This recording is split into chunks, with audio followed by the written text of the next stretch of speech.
Good morning and welcome to Onward in Love and Caregiving.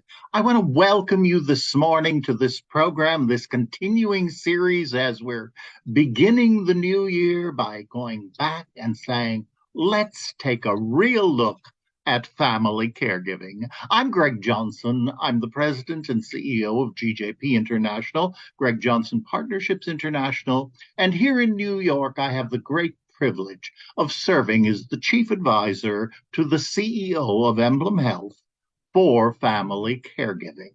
And I welcome you so much. And I'm beginning by reminding you and sharing with you our very good news. We now have a social media administrator. Donnie's daughter, Casey, came to visit us from Jakarta, and she's of the age, certainly, of all of these wonderful talents. And so I asked her if I could engage her to help us. And the first thing she did was to discover that something I've been saying to you was incorrect. And that was, how do you find our YouTube channel? Well, that's been corrected. And all you need to do is go to www.youtube.com. Go to the YouTube search engine, www.youtube.com, and enter Family Caregiving with the Rev. And all of our programs, it's an absolute library of programming that we have been doing. And in listening to some of the older recordings, I suddenly realized that Onward in Love and Caregiving has been now going on for nearly 5 years. We began it in Bali one summer when we had a whole group of people from many of the ASEAN countries, the Association of Southeast Asian Nations, and we wanted to find a way to continue this. And this became the way through Facebook Live. But there are many, many other programs there that are from Emblem Health. They are conversations with some great, great leaders, and also programming that might be of value to you, as well as, of course, our hymns by request. So if you just feel like fun and singing along, go to the YouTube channel and enjoy it. And please, two things. Number one, subscribe. That means a great deal, or so I'm told, and we would love to know who you are and that you have subscribed. But secondly, share it. This has all been done to be given as a gift, things for you on your journey, because family caregiving is just something that we never went to school for. We suddenly find ourselves in that role. And this past week, I have had so many people who have just joined this world of family caregiving. People who have maybe have listened to lectures in the past, but they were far more academic. And suddenly they are in the midst of it and they're finding help. And that's what it's all about.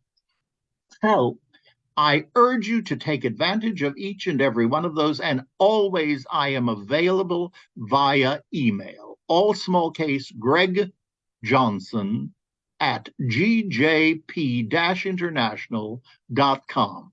Once again, Greg Johnson at gjp-international.com. And I'll be delighted to respond to whatever your questions might be. And I'm always interested. I'm going to be doing more about this later in the year. But I love caregiving stories because in hearing your story, just as you've heard parts of mine, it's pieces of you and pieces of me that put us all back together. And so I'm grateful when you share, and I'm very grateful if you say to me, yes, you may share the story, not necessarily, not your name, not any contact, but we're very happy to share the story because it will resonate with someone else. It will give them hope. If they can do it, I can do it. Yes, that's what I've been concerned about. Oh, I'm so glad to have heard that. And that's why stories are so important. And what else is important?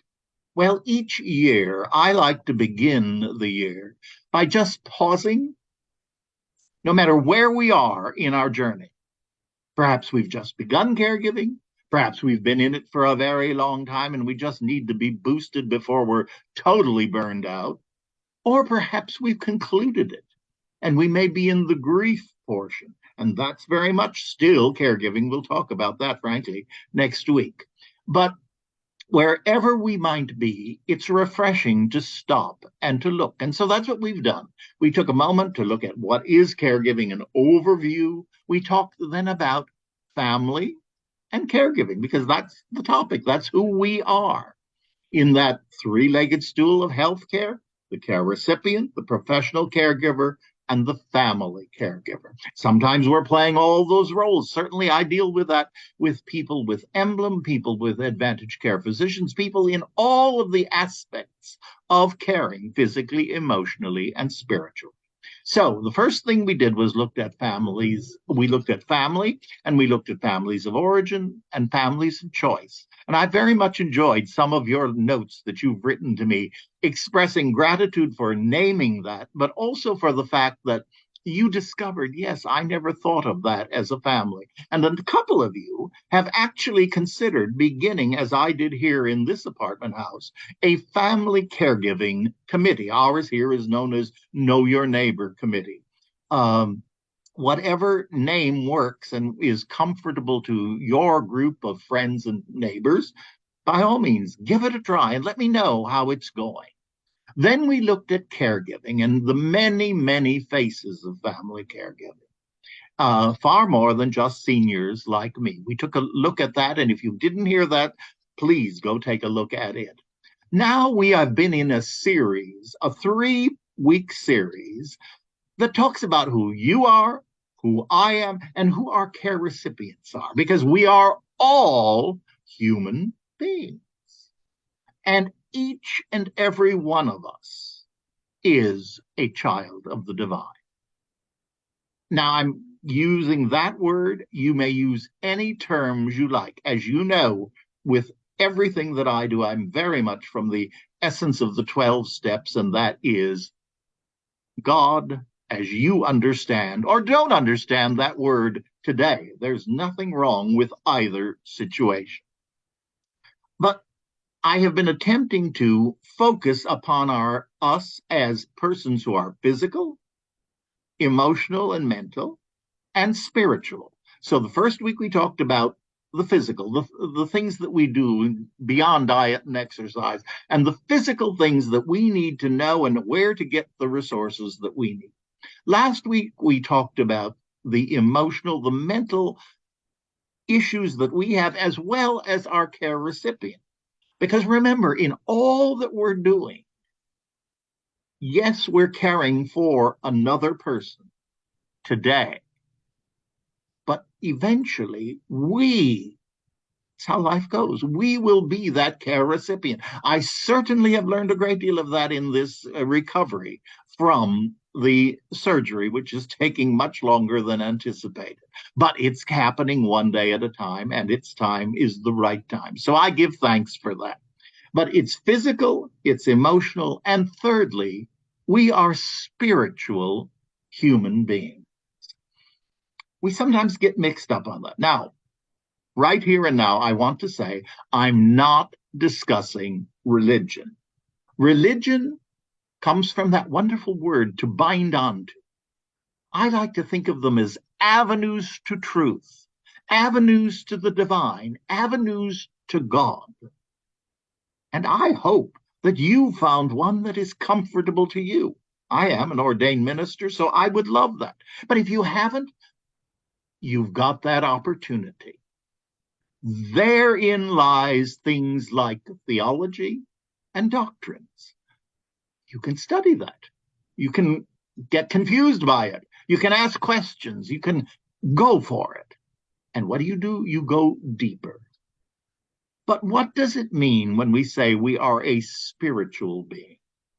Spiritual, I like to think of as being essence of the things that make us tick, and our care recipient, the things that make us tick, that make us comfortable in our decisions, things that give us priorities, and there may be a religious component, and there may not be. But as we grow, and that's the most important part, you know my favorite phrase is we don't go through this, and I hope you don't go through life, but rather that you grow through life. I know I'm growing through life right now. with this challenge of learning to walk one more time. And it's happening. I don't want to give up, but there are moments you feel like it. That's perfectly, perfectly true. So I want to read to you there's a quote. Many of you know this book that Reverend Marion Gambardella and I did, Peace Be Still, Prayers and Affirmations for Family Caregivers. And in the preface, this is something that I wrote. I don't normally quote myself, but I love this particular paragraph because it's exactly the jumping off point for our conversation today. Remember, we are all children of the divine, children of God, and members of one race, the human race. Let us each remember who we are, beloved children of God. And that tells us whose we are. We are God's own creation, brothers and sisters, all. Now, we can ask, what does that mean? It means a life of love and service. And family caregivers, that is precisely what you and I are doing. We are moving and going through life in love and service. Now, I particularly take time to talk about the spiritual. Why? Because it's a part that's very much often overlooked. Family caregiving forces us to ask the big questions. And we in America are not good at asking a lot of the big questions. Next week, I'm going to be talking about death and dying. The pandemic forced that upon us. I'm going to talk more about that. But it's something we don't talk about. And therefore, we have a totally misconception of, frankly, how healthcare works, how palliative care, all the wonderful things that are in life. Because with caregiving, very often, something significant occurs. A major illness, a major stroke, a major whatever it might be. And the natural reaction, and I see it again and again and again, is utter panic, getting somebody to the hospital, and then in your mind, jumping to the funeral. And there has been no terminal discussion. But that's how we think. That's what often happens. Well, I want to suggest to you that one of the great gifts of family caregiving, just maybe, and I only ask you to consider it, it's a writing by a very famous man of many years ago, Teilhard de Chardin. But just maybe, in this wonderful world of family caregiving, where we are growing and we are growing with another, we are walking someone home in many cases, yes. Death may be at the end. It will be for all of us, but we need to be in today, and that's why we call it caregiving. Just maybe we aren't human beings trying to have a spiritual experience. All the ooh, but maybe we are spiritual beings having a human experience. In other words, we have come from and we will return to, and you have a life to put nouns to that. You have a life to put understanding to that. But we have come from and we are returning to. And presently, we are what? Locked in time and space and can only see dimly. But when we bring our thinking into the possibility of being spiritual beings, then that takes us back to the creation for each and every one of us. And that spark that was placed in each and every one of us. You can call it God, you can call it the divine, you can call it the universe. I don't care what word you want to use. But you're not alone. You're connected, and you're connected to me, and I'm connected to you. And we are all connected. What a resource. What support for one another. So I urge you, you don't have to do it alone. The original series that I did of 8 programs, and they're available on the YouTube channel, is entitled You Are Not Alone. This is a redoing and perhaps going a little bit deeper and based upon other programs that we have done. But I want you to give that some thought. That as spiritual beings, we are connected to the source of the universe, to the source of all being and life. And when we learn to be still, we come to the very thing that I end every broadcast with, and that's namaste.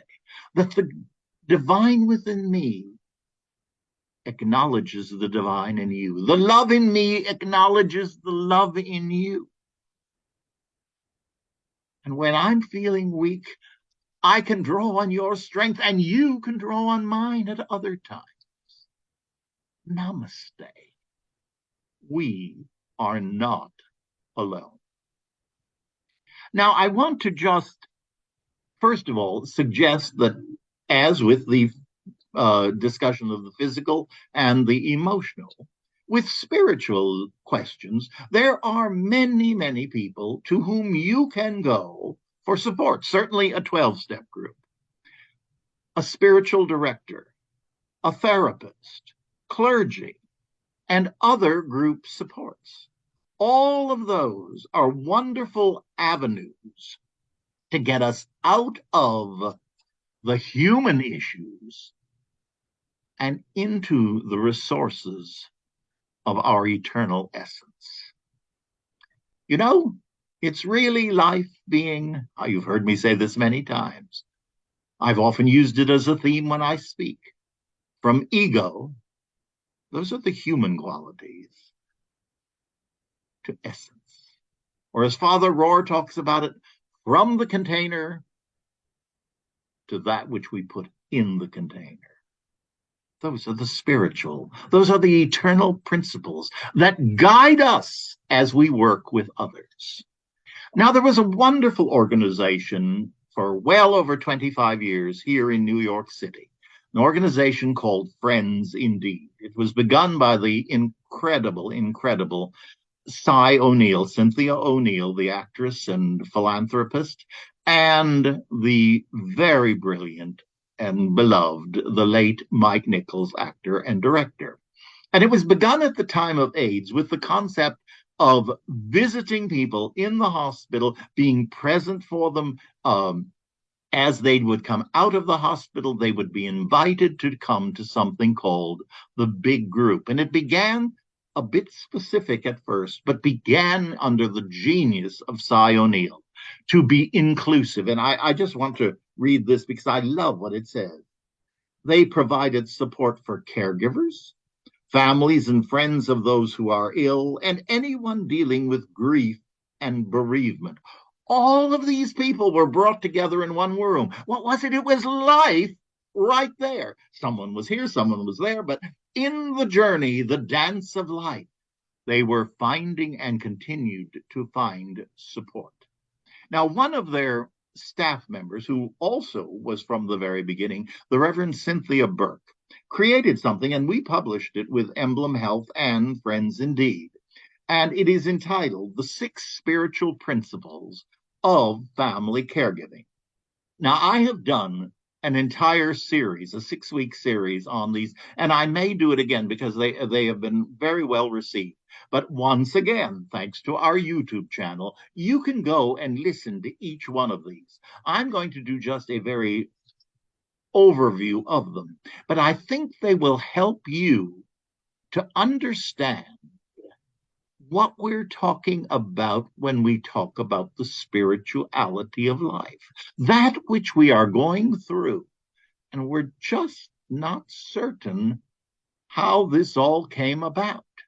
So listen, join me. Number one, this is the only rule in family caregiving. You could say it as well as I. Before I can care for you, I've got to care for myself. Self-care is very, very crucial and very important. You can't give away what you don't have. If you're ready to fall down and collapse, you're going to be no good to yourself or to anyone else. And from the very beginning with Emblem Health, our mission was very simple. When I was asked, Greg, what would be your mission statement?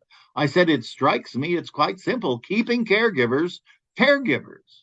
Because remember, I got involved in this after being invited to join Emblem and create the program for them. But my interest came from the fact that as a clergy person, without any knowledge of the why, I was aware that I had buried more caregivers than care recipients. And I thought, if I can do anything to help change that in some small way, count me in. Well, I still want to be counted in, and I'm trying my very best in each and every one of these broadcasts. So it is, number one, taking care of yourself. Number two, focus on who we are. And what do I mean by that? We are caregivers, not cure givers. Curing deals with changing what is, changing the diagnosis, changing that. That's for the professionals. Our role as a caregiver, and I'm reading from this card, is to deal with things as they are today and to be clear about the task at hand. Today, I need to do this. This is the reality.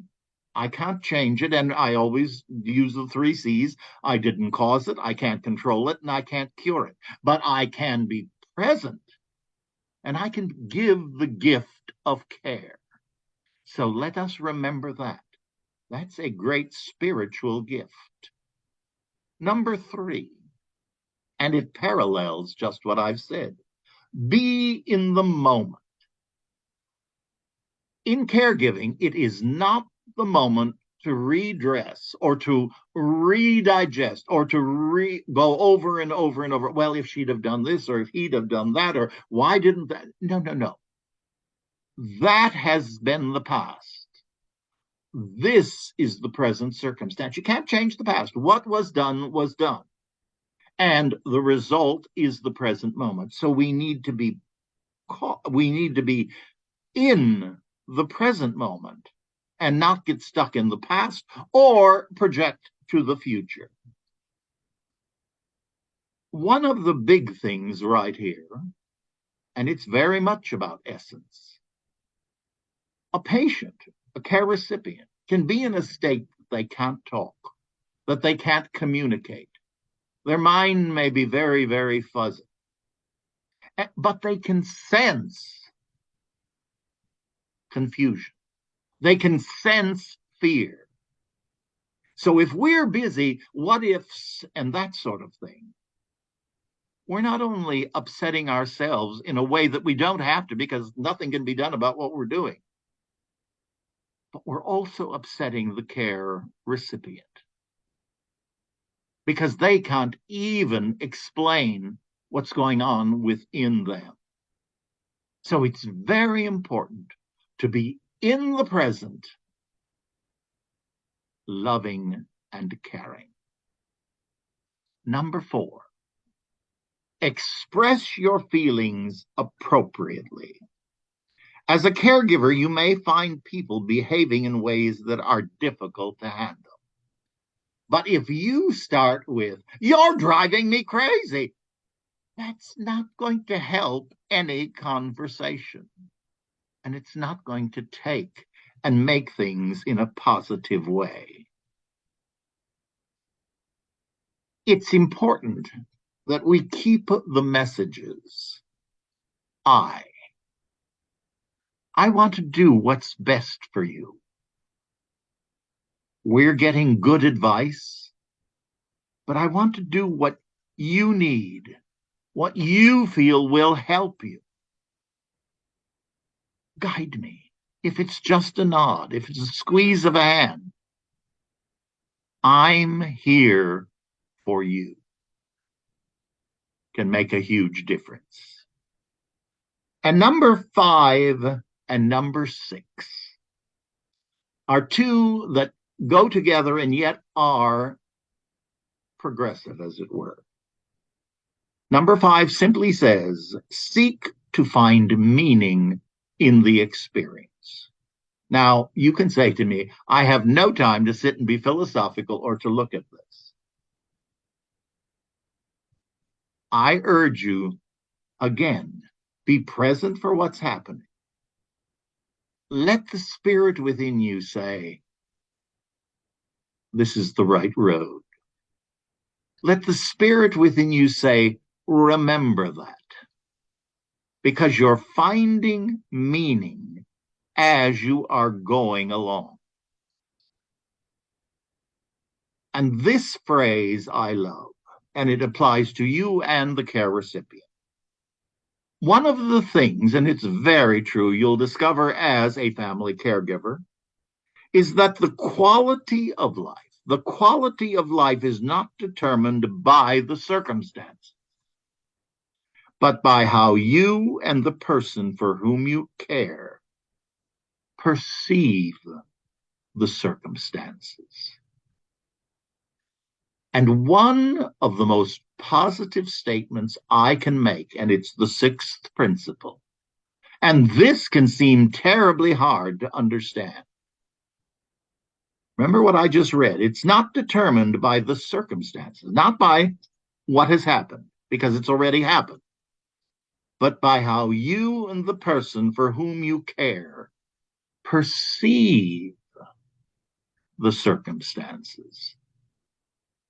And one of the most beneficial things that we can do, and it's something I've been doing in my very simple situation with my hip, which doesn't seem so simple at times, is I must remember nothing is going wrong. I don't know how this story is supposed to end. I don't know when it's supposed to end. I don't know what the story is. This is part of a journey. And we reduce suffering all around when we can be present, when we can be with what is. I want to read this carefully. We reduce suffering all around if we can be with what is without judgment. There is real power in not having to fix or change anything. Those 3 items, or those 6 items, I have found to be endlessly helpful because they pull the experience into a greater dimension and remind us that we are not writing the script. We are not writing the script for our loved one, nor for ourselves. We are trying to go within and learn how best we can serve and love. For we're not alone. We are human beings having come from and returning to. But presently, we are locked in time and space, surrounded by our fellow human beings, our brothers and sisters. And we can walk with them, and they can walk with us. And I want to thank you for being with me today as we've had this opportunity to look at our spiritual nature. Think about what I've talked with you today. If you'd like to hear the full 6 episodes, go to YouTube and you'll see the 6 spiritual principles of family caregiving. In the meantime, as always, onward in love and caregiving. Namaste. Blessings to you, and thank you so much for being with me today. God bless. Onward.